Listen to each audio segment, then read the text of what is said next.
ஸ்ரீ குருப்யோ நமஹ. ஹரி ஓம். குரு ராகவேந்திர குருராஜோட சச்சரிதத்திலே இன்னைக்கு 6வது எபிசோட நம்ம பார்க்க போறோம்.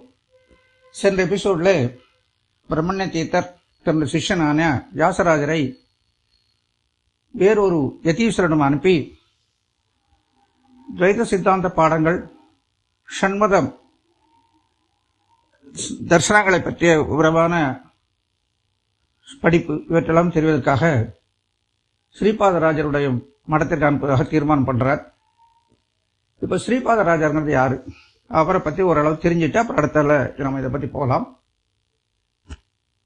மத்வாச்சாரியுடைய பிரதம சிஷ்யர் பத்மநாப தீர்த்தர். இவர் ஆதிசேஷனோட அம்சமாக விளங்கக்கூடியவர். ஏன்னா மத்வாச்சாரியர் வாயுதேவரோட அம்சம், வாயுதேவரோட அவதாரம்.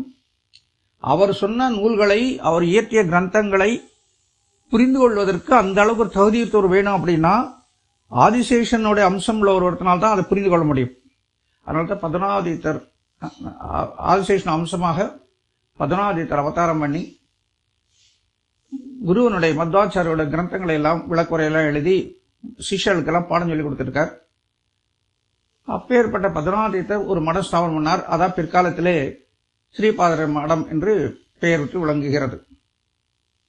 அந்த ஸ்ரீபாதர் மடத்திலே இதுக்கு முன்னாலே, ஸ்ரீபாதருக்கு முன்னாலே இருந்த குரு ஸ்வர்ணவர்ண பரசுராம தீர்த்தர் என்றாகும். ஸ்ரீரங்கத்திலே அவருடைய மடம் இருக்கிறது. அவருக்கு தனக்கு ஒரு நல்ல சிஷ்யன் வேணும். தனக்கு அப்புறம் இந்த மத்வ பிரச்சாரம் செய்வதற்கு ஒரு நல்ல சிஷ்யன் வேணும் என்று சொல்லி அவர் பிரார்த்தனை பண்ணும்போது அவர் உள்ளுணர்வு சொல்கிறது. கர்நாடகத்தில் அப்பூர் என்ற ஊருக்கு பக்கத்தில் போனால் தன்னுடைய சிஷ்யன் அங்கே கிடைப்பான். அவர் உள்ளுணர்வு கூறியதனாலே அவர் பல்லக்கிலே ஸ்ரீரங்கத்திலிருந்து அப்பூருக்கு புறப்பட்டு வருகிறார். அப்பூருக்கு வரும்போது ஊருக்கு பக்கத்தில் வந்தாச்சு. ஆனால் ஊர் இன்னும் கண்ணுக்கு தென்படலை. மாலை நேரம், இருள் கவிய போகிறது. இன்னும் எவ்வளவு தூரம் இருக்கு தெரியலையேன்னு சொல்லி யோஜனை பண்ணிட்டு அந்த ஊர் பக்கத்தில், அந்த ஊர் எல்லைக்கு வந்துட்டாங்கன்னு தெரியுது. ஆனால் இன்னும் எவ்வளவு தூரம் இருக்குன்னு அவங்களுக்கு ஐடியா இல்லை. அப்போ ஒரு சிறுவன் மாடு மேய்த்து கொண்டு வர்றான். அவனை நிறுத்தி, அப்பா ஒரு நிமிஷம், சுவாமி சொல்லுங்க, இப்ப அடுத்தாப்புல இருக்க ஊர் அப்பூருக்கு இன்னும் எவ்வளவு தூரம் இருக்கு அப்படின்னு கேட்கிறார்.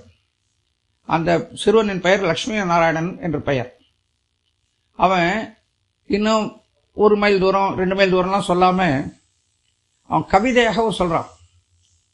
என்ன பாருங்க, மாடுகளை பாருங்கள், சூரியனை பாருங்கள்னு சொல்லி கவிதையாக சொல்றான்.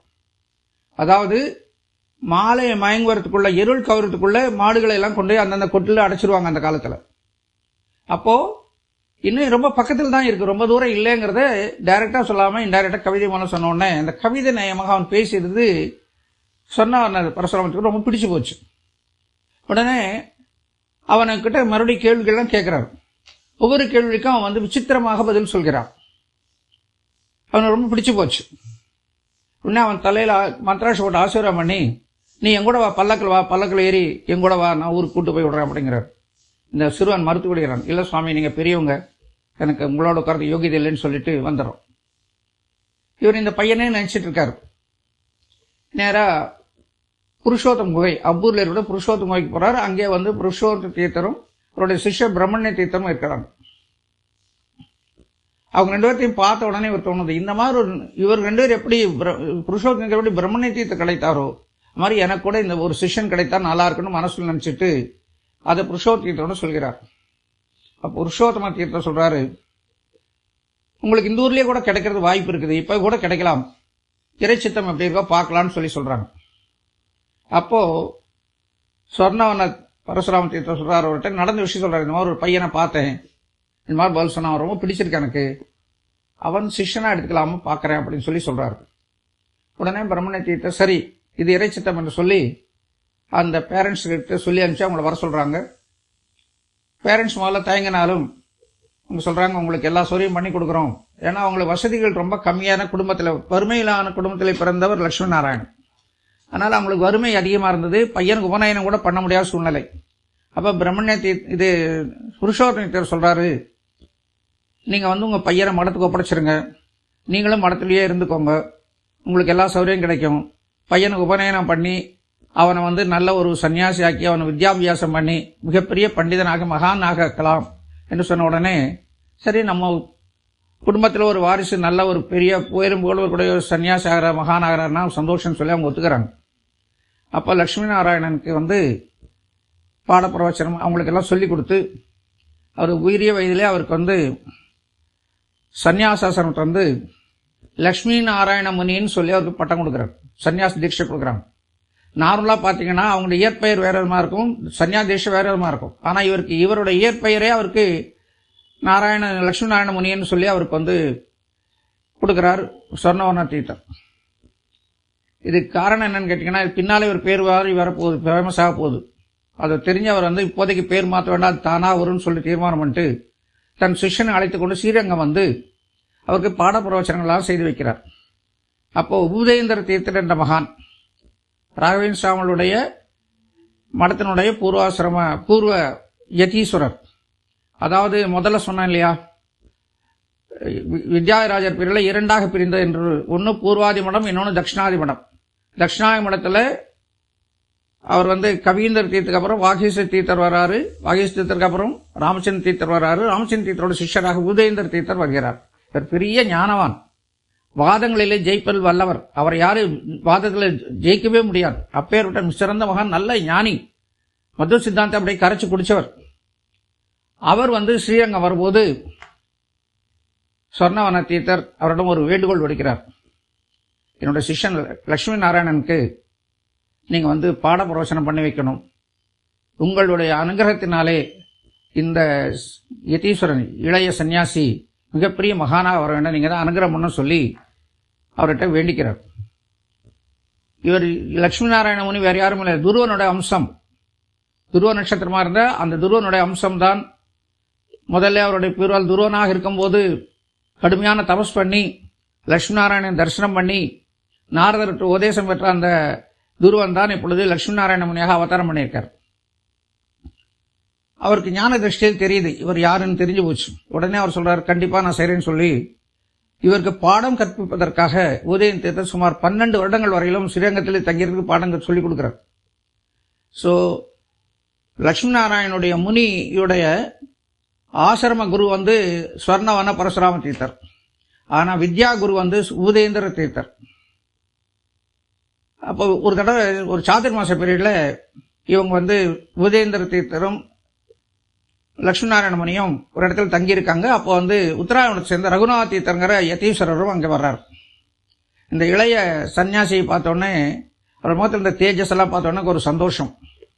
இவர் எந்த அளவுக்கு படிச்சிருக்காரு, எந்த அளவுக்கு தெரிஞ்சிருக்காருன்னு தெரியறதுக்காக நியாயசுதால மிக கடுமையான ஒரு பதத்தை எடுத்து கொடுத்து விளக்கம் சொல்றாரு. அவர் லட்சுமி நாராயண முனி அப்படியே சரளமா அப்படியே வந்து அடிச்சு விட்டார். அவர் அதை வந்து இதை விட எக்ஸ்பிளைன் யாரும் பண்ணவே முடியாது, அந்த அளவுக்கு பிரமாதமா அதனுடைய விளக்கத்தை கொடுத்த உடனே ரகுநாத தீர்த்தர் ரொம்ப சந்தோஷப்பட்டு அந்த இளம் சன்னியாசியை புகழ்கிறார். அப்போ லட்சுமி நாராயண முனி சொல்றாரு, நான் உங்கள் புகழ்ச்சிக்கெல்லாம் நான் தகுதியோடவன் இல்லை, நான் சாதாரண ஒரு சின்ன சன்னியாசி, நீங்க ஸ்ரீபாதங்கள், உங்க முன்னால் நான் ஒண்ணுமே இல்லை அப்படின்னு சொல்லி அடக்கத்தோடு சொல்கிறார். அப்போ ரகுநாத தீர்த்தர் சொல்றாரு, நாங்கள் வெறும் ஸ்ரீபாதங்கள், ஆனா நீங்க ஸ்ரீபாதருக்கே ராஜா, ஸ்ரீபாத ராஜா என்று சொல்லி பட்டத்தை கொடுக்கிறார். கடைசியில் அந்த ஸ்ரீபாத ராஜாங்கிற பட்டம் தான் கடைசி இன்னைக்கு லட்சுமி நாராயண முனிங்கர் எல்லாரும் மறந்துட்டாங்க. ஸ்ரீபாத ராஜர் என்றே பிரசித்தமானவர். அவருடைய பிருந்தாவனம் வந்து முழுபாகுலில் இருக்கிறது. அவர் லட்சுமி நாராயண முனி ஸ்ரீரங்கத்தில் இருந்துட்டு இருக்கும் போது சாளுவ நரசிம்ம ராஜா அடிக்கடி ஸ்ரீரங்கம் வந்து தரிசனம் பண்ணிட்டு போவார். ஒரு நல்ல சிறந்த பக்தரும் கூட. அவர் வந்து லட்சுமி நாராயணனை பார்த்துட்டு, இவர் வந்து தமிழ்நாட்டில் இருக்கக்கூடாது, நம்ம கன்னட தேசத்துக்கு வரணும், நம்ம கன்னட தேசத்தில் இருந்தால் நம்ம நாடு சுபிட்சமா இருக்கும், ஜனங்கள் எல்லாம் நல்ல பக்தியில் இருப்பாங்க, பக்தி பிரச்சாரம் நடக்கும், அதனால எப்படியான இவர் கர்நாடகா கூட்டு போகணும்னு சொல்லிட்டு ரொம்ப வற்புறுத்துறாரு. ஒவ்வொரு இடம் வரும்போது அவர் வற்புறுத்தி அழைப்பார்.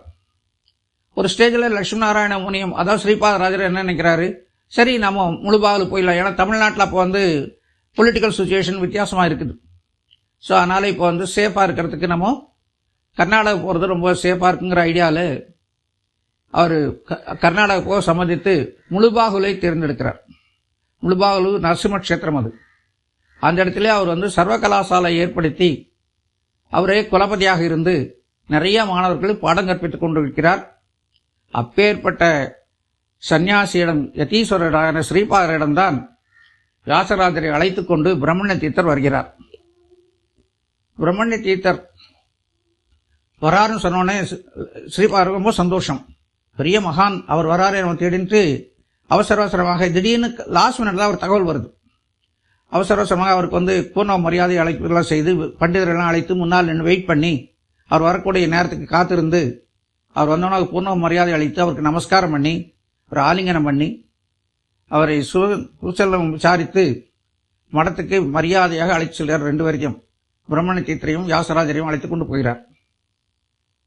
அப்போ பிரம்மண்ய தீர்த்தர்கிட்ட கேட்கிறாரு, நீங்க பெரியவங்க இவ்வளவு தூரம் வந்திருக்கீங்க, சொல்லியிருந்தா நானே உங்களை சந்திருப்பேனே அப்படி சொல்றாரு.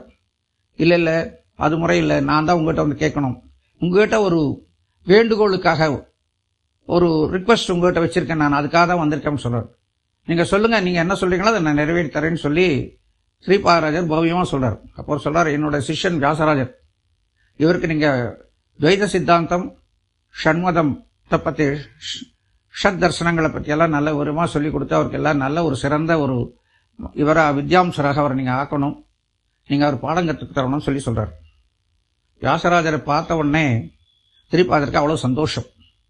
ஏன்னா மகான்கள் இல்லையா, பூர்வத்தில் நாரதரோட உபதேசம் பெற்ற 2 பேரும் நாரதரோட உபதேசம் பெற்றவர்கள்.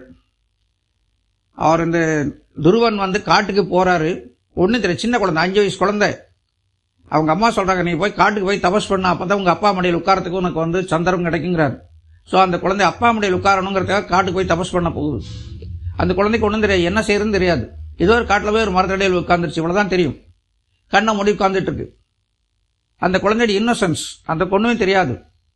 அப்ப அந்த குழந்தைக்கு அனுகிரகம் நாரதர் அவருக்கு துவாதசாட்ச மந்திரம், ஓம் நமோ பகவதே வாசுதேவாங்கிற மந்திரம் உபதேசம் பண்ணி இந்த மந்திரத்தை நீ ஜபம் பண்ணுன்னு சொல்றாரு. சோ துருவன் அந்த மந்திரத்தை ஜபம் பண்ணி முதல்ல 6 மாத காலம் அங்கே கொடுக்கிற பழங்களை சாப்பிட்டு வந்தார். காட்டில் இருக்கிற பழங்களை சாப்பிட்டு வந்தார். அடுத்த 6 மாதம் பழங்களை விட்டு போட்டு அந்த இலை சருகுகளை சாப்பிட்டார். அடுத்த 6 மாசம் அதை விட்டுட்டு தண்ணி மாத்திரம் குடிச்சிட்டு 6 மாசம் வாழ்ந்தார். அதுக்கு அடுத்த 6 மாசத்துல தண்ணியும் விட்டுட்டாரு, பழங்களையும் விட்டாரு, சருகுகளையும் விட்டாரு. அன்னாகாரம் இல்லாமல் மூச்சை ஸ்தம்பனம் பண்ணி மூச்சை நிறுத்தி தீவிரமாக தபஸ் பண்ண ஆரம்பிச்சார். அதுக்கப்புறம் தான் மகாவிஷ்ணுவோட தரிசனம் அவருக்கு கிடைக்குது. அப்பேற்பட்ட மகான் துருவன். அதே மாதிரி அதே நாரதோட உபதேசம் கருவிலே இருக்கும்போது உபதேசம் பெற்றவர் நம்ம பிரகலாத ராஜா. சோ 2 பேரும் பூர்வத்திலே ஒரே குருவிடம் சிஷ்யர்களா இருந்தவர்கள். அதான் இப்பொழுது துருவன வம்சத்தில் இருக்கக்கூடிய ஸ்ரீபாதர் குருவாகவும் பிரகலாத ராஜாவிடம் சிஷ்யராகவும் வர்றார் வியாசராஜர் ரூபத்திலே. சோ இப்போ இவங்க 2 பேரும் வந்த உடனே அவர் ஸ்ரீபாதராஜர் சொல்றார், ரொம்ப சந்தோஷம், நீங்க நாளைக்கே பாட பிரவச்சனத்தை ஆரம்பிச்சிடறேன், நான் அப்படி பிரச்சனை இல்லை. ஆனா எனக்கு ஒரு பிளான் இருக்குது. இப்போ இன்னும் சில நாட்களிலே நான் பன்றியூரம் சொல்லலாம்னு இருக்கிறேன் நான். அப்ப நீங்களே என் கூட வந்தீங்க அப்படின்னா நீங்க 2 பேரும் பிரம்மண்ய தீர்த்தர், வியாசராஜர், நான் எல்லாருமே போவோம், பன்றியூரம் போய் சுவாமி தரிசனம் பண்ணிட்டு வரலான்னு இருக்கேன் அப்படின்னு சொல்லி சொல்றாரு. பிரம்மண்ய தீர்த்தர் ரொம்ப சந்தோஷப்படுறார். கண்டிப்பா நான் வரேன், நாங்க 2 பேரும் வரோம், உங்களுடைய இந்த குழந்தையை நான் உங்கள்கிட்ட ஒப்படைச்சாச்சு, நீங்க அவர் பாடப்போய் சொல்லிக் கொடுக்கணும், உங்க பொறுப்பு, நான் உங்களோட வரேங்கிறார். சாளுவர் நரசிம்மராஜா இவங்களுக்கு போகக்கூடிய எல்லா சௌகரியங்களும், வழியில போகணும் சௌகரியங்கள், தங்குவதற்கு சௌகரியங்கள், ஆகார வசதிகள் மற்றும் எல்லா ஏற்பாடுகளும் அந்த ராஜா செய்து வைக்கிறார். இவங்க 3 பேரும் அந்த சிஷ்யர்களோட, குறிப்பிட்ட லிமிட்டடான சிஷ்யர்களோட பன்றியூரம் போறாங்க. பன்றியூரத்தில் ஒரு மகிமை நடக்கிறது. அந்த மகிமை என்னங்கிறது அடுத்த எபிசோட்ல நான் சொல்றேன்.